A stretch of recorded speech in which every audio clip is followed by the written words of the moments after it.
5 in a row. 5 in a row. Unasema nini bwana? Akili imejaa 5 in a row. Hiyo ndio nini? Nataka Carrick apige mtu 5 in a row na huyo kijana wetu wanyoe. Ule kijana wetu wanyoe bwana. Alitona mnasema ati wao wanakuja Old Trafford kuzoza. Unazoza wapi na Manchester United sasa haipigwi? Haipigwi. Lazima tupige Tottenham, tupige West Ham, alafu tuingie 5 in a row. Ule jamaa lazima anyoe. Na huko ni wapi? Hapa tuko kikao chill and vibe. Committee road, committee corner na Jusa to. Tunaanza hali kiko hapo na Tottenham. Na tunaingia hapa. Angalia screen, angalia screen basi. Angalia screen. Hii screen.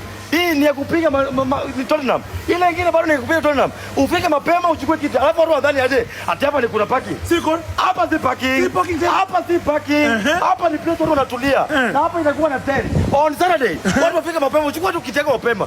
Ingia hapa. Anza kuwatch kwa big screen. Big screen ni kubwa hapa mazuri. Unaona Bruno Fernandes akisimama yote kwa screen. Meuma akisimama kwa screen akifunga bao akicelebrate. Ati kijana Mathias Cunha akisimama akicelebrate. Bwana Tottenham tutapiga kama mpaka tuue. Tutapiga Tottenham tuue mapema ndio best. Ati Carrick sahi. Carrick apigwi sahi. Sahi tunaongelea Carrick ball. Hii ni kura sahi. Ni Carrick ball. Ni Carrick ball. Ni Carrick ball. Hapa kikao. Onyesha ndani. Si hapa peke yake. Kwa nini hapa kuna space? Si hapa peke yake. Si hapa peke yake, hapo nje peke yake angalia. Hii space unamaliza. Hii space unamaliza. Na huko ndani. Wewe itakaa mbaya.